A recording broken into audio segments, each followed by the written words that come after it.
Hello दोस्तों, नमस्कार। SM किसी चैनल में मैं आप सभी लोगों का दिल से बहुत बहुत स्वागत करता हूं। दोस्तों, इस वीडियो में हम लोग बात करने वाले बहुत ही एक चर्चे में रहने वाला सवाल, जिस पर्टिकुलर स्टॉक से रिलेटेड, जो कि एक मेरा खुद का भी फेवरेट स्टॉक आज भी है। इसी से रिलेटेड हम लोग यहाँ पे डिस्कशन करने वाले हैं। एंड हम लोग ज़रूर कह सकते हैं, जैसे कि आप लोगों ने स्क्रीन के ऊपर भी देख लिया होगा, हम लोग इसमें मेजरली कवर करने वाले डीमार्ट को। यस दोस्तों, डीमार्ट ये कंपनी कोई छोटी मोटी कंपनी नहीं, बहुत बड़ी कंपनी है। बट फिलहाल जिस सिचुएशन से वो कंपनी जा रही है, उससे रिलेटेड एक अच्छी कंपनी के ऊपर भी अभी हम लोग को क्वेश्चन मार्क आते हुए देखने को मिल रहा है। जैसे कि मैंने शुरुआत में ही कहा कि ये शेयर मेरे पोर्टफोलियो में भी है, तो इसका अर्थ ये नहीं कि मैं कोई एक तरफा यहाँ पे बातें कर लूँगा। जो पॉजिटिव चीज़ें ज़रूर हम लोग कवर करेंगे, बट नेगेटिव चीज़ें हैं उसके ऊपर भी हम लोग ज़रूर यहाँ पे डिस्कशन करने वाले हैं। तो जैसे मैंने कहा कि रिलायंस टाटा की वजह से कोई डीमार्ट में यहाँ पे प्रॉब्लम होगी क्या, डीमार्ट बंद हो सकती है, ऐसा भी बहुत सारे लोग पूछ रहे हैं। डीमार्ट का आगे का भवितव्य क्या है, डीमार्ट के लिए आर या पार की लड़ाई, अभी ऐसा सब कुछ लोग क्यों बोल रहे हैं, कौन सी डेट तक डीमार्ट के लिए ये बहुत ही एक इंपॉर्टेंट डेट बन चुकी है, मतलब उसके बाद अगर कुछ हो जाता है तो डीमार्ट के लिए बहुत ही बड़ी प्रॉब्लम हो सकती है। तो ए टू जेड जितने भी आपकी क्वेरीज है, इस वीडियो को आराम से अगर आप देख लोगे शांति से, तो सारे डाउट्स आप लोगों के क्लियर हो जाएंगे। तो चलिए दोस्तों, फटाफट इस वीडियो को स्टार्ट करते हैं। बट उससे पहले जरूर कहना चाहूंगा, एसएम किसी चैनल में फर्स्ट टाइम विजिट किया होगा तो जरूर सब्सक्राइब कर लेना, साथ में बेल आइकन को हिट कर लेना। सो ऐसे इंटरेस्टिंग वीडियो देखने के लिए मिल जाएंगे। दोस्तों, फ्री स्टॉक मार्केट क्लासेस, इस चैनल को भी आप चाहो तो सब्सक्राइब कर सकते हैं। एंड आज देख सकते हैं दोस्तों, एक गजब का वीडियो यहाँ पे अपलोड हो चुका है। अगर स्टॉक मार्केट में करोड़पति बनना है, मतलब बहुत ही अच्छे रिटर्न्स कमाने हैं लॉन्ग टर्म के, तो कैसे कमाए जाए, तो ऊपर आई बटन पे या नीचे डिस्क्रिप्शन बॉक्स में दोनों जगह पे आप लोगों को इस वीडियो की लिंक मिल जाएगी। जरूर इस वीडियो को देख लेना। दोस्तों, अभी हम लोग आ चुके हैं बिल्कुल हमारे नॉर्मल स्क्रीन के ऊपर। एंड आप सभी लोग पता है, दुनिया का अगर कोई भी सक्सेसफुल बिजनेस है, इवन तो अगर आपको भी बिजनेस कोई करना है, सक्सेसफुल बिजनेस, कोई टेंशन वाली बात नहीं है, तो वो है रिटेल का बिजनेस। टेंशन वाली बात नहीं, मतलब हम लोगों को कुछ मैन्युफैक्चर करना नहीं होता है, बस मैन्युफैक्चरिंग कंपनी अलग रहती है, वो सिर्फ हमारे पास आती है, उनके प्रोडक्ट हम लोग बेचेंगे, कमीशन अर्न करेंगे, प्राइसिंग का भी फायदा हो जाता है। तो उससे बढ़िया और कोई भी यहाँ पे बिजनेस होता ही नहीं। इसलिए आप देख सकते हैं, दुनिया की बेस्ट कंपनी, चाहे वो आप अमेजोन की भी बात कर लो, वॉलमार्ट की बात कर लो, फ्लिपकार्ट की बात कर लो, रिलायंस रिटेल की बात कर लो, डीमार्ट की बात कर लो, ट्रेंड की बात कर लो, सारे के सारे हम लोगों को रिटेल का ही बिजनेस करते हुए देखने को मिलती रहती है। इसी से चलते अगर हम लोग बात करें, इंडिया की सबसे पॉपुलर रिटेल की कंपनी, जिसने बीच में ही अगर मैं बात करूं 1.5 लाख करोड़ तक का मार्केट कैपिटलाइजेशन अचीव किया था, एंड बजाज फाइनेंस को भी बीट किया था, एक ऐसी कंपनी जो टॉप 15 में आ चुकी थी, 11th नंबर पे आ चुकी थी। एंड ऐसी कंपनी जो ना एफएनओ में है एंड ना ही उसको बहुत ज़्यादा समय हो चुका है। यस दोस्तों, मैं बात कर रहा हूँ डीमार्ट की। तो इतना फास्ट ग्रो हो जाने के बाद अभी डीमार्ट के ऊपर बहुत ज़्यादा क्वेश्चन मार्क्स यहाँ पे रेज हो रहे हैं। और देखा जाए तो ये क्वेश्चन मार्क किस बेसिस के ऊपर है, क्या कंपनी के अंदर फ्रॉड गड़बड़, नहीं, ऐसा कुछ भी नहीं है। ये क्वेश्चन मार्क इसीलिए रेज हो रहा है क्योंकि डीमार्ट के जो कॉम्पिटिटर्स हैं वो इस तरीके से हावी हो रहे हैं, मतलब कोरोना से भी तेज यहाँ पे फैलने की कोशिश कर रहे हैं। बट यहाँ पे डीमार्ट की ओर से हम लोग को एज सच कोई बड़ा एक्शन देखने को नहीं मिल रहा है। यस दोस्तों, आप देख सकते हो डीमार्ट का शेयर आज भी मतलब 2000 के ऊपर, मतलब आप कह सकते हैं 2100 के आसपास ही देखने को मिल रहा है, जो कि एक बहुत ही बड़ी बात है। क्योंकि कंपनी के Q1 के नंबर्स अगर आप देखोगे तो मैं बताना चाहूँगा कि मैं बिल्कुल भी सेटिस्फाई नहीं था कंपनी के Q1 के नंबर के हिसाब से। बट उसके बावजूद कंपनी आज भी हम लोग को लगभग अपने ऑल टाइम हाई के ही करीब, मतलब 200-300 पॉइंट्स के डिफरेंस के साथ देखने को मिल रही है। ये भी एक बहुत बड़ी बात ज़रूर है। ये एक पॉजिटिव साइन इसलिए क्योंकि बहुत सारे लोग इंतजार कर रहे हैं कि डीमार्ट से कुछ तो अच्छी न्यूज़ आएगी, उनके मैनेजमेंट से रिलेटेड कुछ तो पार्टनरशिप से रिलेटेड न्यूज़ आएगी, वो अपने बिजनेस को क्या डिजिटल प्लेटफॉर्म के ऊपर लेने जाने के लिए क्या कोशिश करने वाले हैं। इससे रिलेटेड अभी तक कोई भी बड़ा अनाउंसमेंट हम लोग को डीमार्ट की ओर से देखने को नहीं मिला है। एंड ये डीमार्ट की सबसे बड़ी प्रॉब्लम अभी हम लोग को देखने को मिल रही है। मैं शुरुआत में बताना चाहूँगा, डीमार्ट ये मेरा खुद का फेवरेट स्टॉक है। आप मेरे पुराने वीडियोस भी देख सकते हो जहाँ पे मैंने खुद कहा था कि डीमार्ट एक गजब की कंपनी है। बट कोविड के बिजनेस, जो लॉकडाउन की वजह से बिजनेस मॉडल चेंज हो चुका है, आप देख सकते हैं दुनिया क्या बदल चुकी है। ऑनलाइन प्लेटफॉर्म के साथ जो जुड़ेगा वही आगे बिजनेस को टिका पाएगा। ये एक बहुत ही सिंपल एक इक्वेशन बन चुका है। एंड इसीलिए अगर हम लोग देखें तो डीमार्ट से रिलेटेड डिजिटलाइजेशन के ऊपर, मतलब ऑनलाइन प्लेटफॉर्म के ऊपर ऐप से रिलेटेड बहुत सारे क्वेश्चन मार्क्स आ रहे हैं। आपको बताना चाहूँगा, इसका अर्थ ये नहीं कि डीमार्ट के थ्रू मतलब आप ऑनलाइन प्लेटफॉर्म, इसका ऐप नहीं है, ज़रूर है, आप लोगों को मिल जाएगा। बट इसको, जैसे मैंने कहा कि टाटा का भी यही प्रॉब्लम है कि आधे लोगों को पता ही नहीं इनके ऐसे कुछ ऐप है। आप लोग इनसे ग्रोसरी अगर ऐप के थ्रू भी घर पे मंगवा सकते हैं, ये भी बहुत सारे लोगों को पता नहीं है। सो यही एक सबसे बड़ा ड्रॉबैक है जो कि डीमार्ट को आगे जाके बहुत ज़्यादा प्रॉब्लमेटिक सिचुएशन में डाल सकता है। उसी के साथ साथ डीमार्ट का सबसे बड़ा प्रॉब्लम दोस्तों जो हो चुका है, सिरदर्द बन चुका है, वो है रिलायंस रिटेल। आप सभी लोगों को पता है रिलायंस, मुकेश अंबानी की रिलायंस एक ऐसा बिजनेस मॉडल है दोस्तों जो कि एग्रेसिवली अटैक करता है सामने वाले जो कंपनीज रहती है। आप देख सकते हैं जियो में भी ऐसा ही हुआ, बहुत ही एग्रेसिवली उन्होंने अटैक किया। एंड उसमें से अगर आप लोग देखते तो वोडाफोन आइडिया जैसी एक बड़ी कंपनी हम लोग को ऑलमोस्ट नीलाम होती हुई देखने को मिल रही थी, बहुत ही खतरे के घंटी पे। अभी भी आज देखोगे तो बहुत ही बॉर्डर पे यहाँ पे कंपनी वो खड़ी है। एयरटेल की भी अच्छी खासी बैंड बजा दी, ये भी आप लोगों को पता है। सो रिलायंस एक बहुत ही टफ कॉम्पिटिटर है, ये भी आपको पता है। रिलायंस जिस तरीके से रिटेल बिजनेस को ग्रो करने के लिए बार बार कोशिशें कर रहा है, नए इन्वेस्टर ढूंढ रहा है, बार बार बहुत सारे इन्वेस्टर आ भी रहे हैं। सो अगर डीमार्ट ऐसा कुछ यहाँ पे नहीं करता है तो डेफिनेटली डीमार्ट के लिए भी एक बहुत बड़ी खतरे की घंटी यहाँ पे बच सकती है। उसी के साथ साथ रिलायंस रिटेल का जो मतलब रिलायंस का जो बिजनेस है वो उन्होंने एक चेन बना के रखी हुई है। मतलब अगर आप देखोगे डिजिटलाइजेशन, मतलब उन्होंने फेसबुक को पकड़ा है, उन्होंने गूगल को भी पकड़ा है, जियो की मैं बात कर रहा हूँ। उसी के साथ साथ सिल्वर लेक है, राइट। उसी के साथ साथ और 11 से 15 अलग अलग इन्वेस्टर है, जिसको अगर हम लोग बात करें उनमें से बहुत सारे इन्वेस्टर टेक्नोलॉजी से रिलेटेड जुड़े हुए हैं।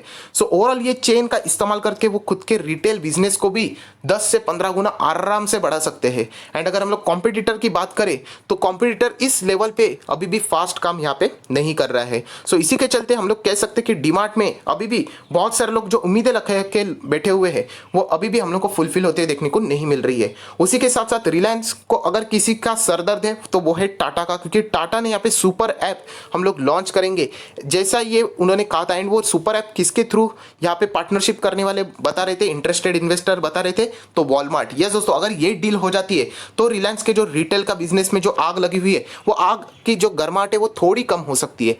रिलायंस जबरदस्त भाग रहा है, बट टाटा अगर एंटर कर लेते हैं, आप सभी लोगों को पता है बहुत ही गजब का परफॉर्मेंस वो यहाँ पे दे सकते हैं। बट बताने का मकसद ओवरऑल देख लेना कि टाटा भी यहाँ पे सुपर ऐप मतलब ऐप के ऊपर, ऑनलाइन प्लेटफॉर्म के ऊपर अभी आना चाहता है। ऑलरेडी है वो, बट उस तरीके की पब्लिसिटी अभी तक नहीं पहुंची है जिस तरीके की रिलायंस की पब्लिसिटी यहाँ पे हो चुकी है। सो यही कहना चाहूंगा कि डीमार्ट की अगर हम लोग बात करें तो अगर डीमार्ट अगर ऐसा ही यहाँ पे चलता रहा सो बहुत ही ज़्यादा मुश्किलात में ये कंपनी यहाँ पे आ सकते हैं। एंड वापस कहना चाहूंगा ये मेरा पर्सनली फेवरेट स्टॉक है, आज भी है, बट उन्होंने ये बदलाव लाने चाहिए। तो देखा जाए तो डीमार्ट के लिए एक बहुत बड़ी अपॉर्चुनिटी भी अभी यहाँ पे क्रिएट हो रही है। एंड वो कैसे, वो भी मैं बताने की कोशिश जरूर करने वाला हूं। बट उससे पहले जैसे मैंने कहा था कि वॉलमार्ट एक बहुत बड़ी ताकत है जो कि टाटा के साथ यहाँ पे जा रही है। वॉलमार्ट मतलब फ्लिपकार्ट भी आप लोग पकड़ सकते हो, फ्लिपकार्ट के 81% शेयर वॉलमार्ट के पास ही है। उसी के साथ साथ अगर हम लोग बात करें रिलायंस की, तो रिलायंस किसके साथ यहाँ पे चल रहा है, तो वो यहाँ पे चल रहा है अमेजोन के साथ। अभी अनबन यहाँ पे हो रही है, मतलब थोड़ी बात 19-20 यहाँ पे चल रही है, तो ये एक अच्छी अपॉर्चुनिटी हम लोग को यहाँ पे देखने को मिल सकती है। इसको हम लोग बाद में कवर करेंगे, ऐसा मैं क्यों बोल रहा हूँ। एंड खास देखा जाए रिलायंस यहाँ पे ऑलरेडी किसके साथ आ चुका है, तो फ्यूचर रिटेल मतलब उन्होंने खरीद ही लिया है, बिग बाजार को यहाँ पे खरीद लिया है, जो कि एक रिलायंस अपने रिटेल बिजनेस को बढ़ाने के लिए जिस टाइप के एफर्ट्स ले रहा है, जिस टाइप की न्यूज़ हम लोग को बार बार सोशल नेटवर्किंग प्लेटफॉर्म के ऊपर, टेलीविजन के ऊपर देखने को मिल रहा है, बट डीमार्ट से रिलेटेड ऐसी कोई भी न्यूज़ हमारे सामने आ ही नहीं रहे। तो इसी के चलते हम लोग कह सकते हैं कि डीमार्ट को यहाँ पे कुछ ना कुछ करना पड़ेगा, वरना आप सभी लोगों को पता है कि अच्छे तो कंपनियां बहुत सारी थी, नोकिया भी थी। फ्यूचर रिटेल की भी बात करूँ, बिग बाजार ये भी कोई छोटी मोटी कंपनी नहीं थी। एम्बेसडर कार ये भी बहुत बड़ी कंपनी थी, बट अगर इन्होंने अपने आप को समय के साथ डेवलप नहीं किया इसीलिए वो कंपनी का बिजनेस पीछे पड़ गया। सो डीमार्ट अगर ऐसी चीज़ें यहाँ पे नहीं करता है, ऑनलाइन प्लेटफॉर्म के ऊपर यहाँ पे नहीं आता है एंड उसका धूमधाम से प्रमोशन भी नहीं करता है, सो डीमार्ट जैसा अच्छा स्टॉक भी हम लोग यहाँ पे कह सकते हैं कि ये डिजिटल प्लेटफॉर्म के ऊपर ना आने के कारण ये पीछे रह जाएगा। एंड इसी के चलते आप लोगों को कहना चाहूँगा कि डीमार्ट के ऊपर अभी बहुत ही इंपॉर्टेंट यहाँ पे रिस्पॉन्सिबिलिटी आ चुकी है, क्योंकि दोस्तों बताना चाहूँगा कि कंपनी का परफॉर्मेंस बताया जा रहा है कि Q2 में ठीक ठाक रह सकता है। एंड इसी के चलते मैं आप लोगों को बताना चाहूँगा 17 अक्टूबर, यस 17/10/2020 इस तारीख की अगर हम लोग बात करें तो यूजुअली आर या पार की भी लड़ाई हो सकती है, क्योंकि बहुत सारे जो इन्वेस्टर हैं वो रुके हुए रिलायंस डीमार्ट का जो Q2 का नंबर्स है उसको देखने के लिए। चलो Q1 में तो डैमेज हो गया, एक्सेप्टेबल है, बट Q2 में क्या कंपनी ने अच्छा परफॉर्मेंस दिया है या नहीं, ये देखने के लिए अभी बहुत सारे इन्वेस्टर रुके हुए हैं। अगर यहाँ पे परफॉर्मेंस खराब ही देखने को मिला Q2 में तो शायद से बहुत सारे इन्वेस्टर यहाँ पे अपनी प्रॉफिट बुकिंग बढ़ा सकते हैं। तो ये डीमार्ट के लिए एवेन्यू सुपरमार्ट के लिए एक सबसे बड़ा थ्रेट यहाँ पे बना हुआ है। अगर वीडियो को क्लोज करने से पहले मैं बताऊँ जाऊँ कि डीमार्ट के लिए सबसे बड़ी अपॉर्चुनिटी कौन सी क्रिएट हो रही है। सो दोस्तों यहाँ पे अपॉर्चुनिटी क्रिएट हो रही है Reliance retail versus Amazon. Yes दोस्तों, एंड उसमें हम लोग फ्यूचर रिटेल को भी डाल सकते हैं। आप सभी लोगों को पता है अमेजोन बिल्कुल भी खुश नहीं हुआ है क्योंकि फ्यूचर कूपन्स में उन्होंने निवेश करके रखा हुआ था, बहुत बड़ी इन्वेस्टमेंट थी। बट यहाँ पे Reliance retail and future group की जो डील हुई उसके कारण हम कह सकते हैं अमेजोन का जो पावर था वो ऑलमोस्ट में मतलब वो इन्वेस्टमेंट खत्म ही हो गया, ऐसे आप लोग बोल सकते हो। एंड अमेजोन इससे ही नाखुश है क्योंकि वो चाहते थे कि उनको सबसे पहले पूछा जाना चाहिए था, परमिशन लेके जानी चाहिए थी। एंड अगर देखा जाए जो क्लॉज रहता है उसके हिसाब से कोई भी दूसरा सिमिलर बिजनेस वाले को आप ऐसा ऑफर यहाँ पे दे ही नहीं सकते, ये अमेजोन का बोलना है। सो ओवरऑल एवेन्यू सुपरमार्ट के पास एक गजब की अपॉर्चुनिटी यहाँ पे बन चुकी है अगर वो यहाँ पे अमेजोन के साथ मिल जाते हैं, क्योंकि आप सभी लोग पता है रिलायंस को अगर टक्कर देना है, क्योंकि टाटा के साथ ऑलरेडी फ्लिपकार्ट वॉलमार्ट हम कह सकते हैं कि वहाँ पे बातचीत चल रहे, नेगोशिएशंस चल रहे, शायद से पकड़ ही लेना, चलो हो सकता है। तो यहाँ पे फिलहाल अगर हम लोग बात करें एवेन्यू सुपरमार्ट के पास अभी कोई ऑप्शन है तो वो अमेजोन का है। अगर वो कर लेते हैं तो इससे बड़ी कोई अनाउंसमेंट यहाँ पे शायद से हो ही नहीं सकती। सो ये सब पॉसिबिलिटी वाली बातें हैं, ये तो हम लोग ख्याली पुलाव ऐसे भी बोल सकते हैं क्योंकि हमें कुछ ऐसा चीज़ें यहाँ पे फिलहाल तो ऑफिशियली पता नहीं है। सो दोस्तों यही कहना चाहूँगा एवेन्यू सुपरमार्ट जो बहुत सारे लोग बोल रहे थे कि अभी क्या करें, तो अभी फिलहाल कंपनी का रिजल्ट देखना पड़ेगा कि कंपनी के रिजल्ट कैसे रहेंगे। मेरे मानो तो मुझे ऐसा लगता है कि Q2 के रिजल्ट ज़्यादा इंप्रेसिव होने के चांसेस बहुत ही कम है क्योंकि Q1 में भी अगर हम लोग बात करें तो कंपनी के रिजल्ट इतने शानदार नहीं थे जितने होने चाहिए थे। सो यही रिलायंस टाटा एंड डीमार्ट के मतलब हम कह सकते हैं इन दोनों के वजह से अभी डीमार्ट के ऊपर एक बहुत बड़ा यहाँ पे खतरा मतलब कंपनी के ऊपर जो डिजिटलाइजेशन जब तक वो नहीं करते तब तक इनके लिए बहुत बड़ी प्रॉब्लम दिक्कतें हो सकती है। एंड यूबीएस की अगर हम लोग बात करें, आप सभी लोग बताएं स्विट्जरलैंड की बैंक, उन्होंने भी यही कहा है कि एवेन्यू सुपरमार्ट कोई खराब कंपनी नहीं है, ज़बरदस्त कंपनी है। आज भी अगर आप देखोगे तो मार्केट कैपिटलाइजेशन उसका बहुत वास्ट है, बट अगर वो समय के साथ अपने आप को डेवलप नहीं करता है सो अनफॉर्चुनेटली एक अच्छी कंपनी हम लोगों को पीछे गिरते हुए देखने को मिल सकती है। सो ऑब्वियसली अगर इतनी छोटी मतलब इतनी बड़ी बात अगर मेरे जैसे छोटे आदमी को पता चलती है सो एवेन्यू सुपरमार्ट उनके मैनेजमेंट उनके जो एक्सपर्ट उनको भी ये सारी चीज़ें पता जरूर होगी। सो सभी लोग इंतजार कर रहे हैं कि रिजल्ट के दिन तो एटलीस्ट कुछ एवेन्यू सुपरमार्ट अगर बड़ा अनाउंसमेंट करता है, कोई बड़े चेंजेस दिखाता है तो शायद से ये स्टॉक में हम लोग को रौनक आती हुई देखने को मिल सकती है। सो तब तक शायद से हम लोग को यहाँ पे इंतजार करना पड़ सकता है। बट उससे पहले भी मैंने एक वीडियो बनाया था जहाँ पे मैंने आप लोगों को बताया था कि एवेन्यू सुपरमार्ट में आप अगर चाहो तो खुद की पोजीशन जो प्रॉफिट में वो खुद की पोजीशन को सेव कर सकते हैं। एंड वो कैसे, वो हमेशा मैं आप लोगों को बताता हूँ। फॉर एग्जाम्पल अगर आप 100 रुपया लगाते हो एंड वो अगर 140 हो जाता है सो डेफिनेटली आप 100 रुपया निकाल लेना, बचा हुआ 40 मार्केट में छोड़ देना, तो ऑटोमेटिकली आप यहाँ पे सेफ हो जाओगे। मतलब आपके शेयर्स भी रहेंगे एंड आप लोगों का पैसा भी यहाँ पे मेन प्रिंसिपल अमाउंट भी बच जाएगा। सो इस टेक्निक का इस्तेमाल करके भी जिन लोगों को प्रॉफिट हो रहा है वो चाहे तो अपने आप को सेफ यहाँ पे कर सकते हैं। सो यही अभी एक मज़ेदार वाली बात देखनी पड़ेगी कि 17 अक्टूबर को क्या एवेन्यू सुपरमार्ट अच्छे नंबर पेश करता है एंड नंबर पेश करने के साथ साथ कोई बड़ा अनाउंसमेंट करता है भी या नहीं।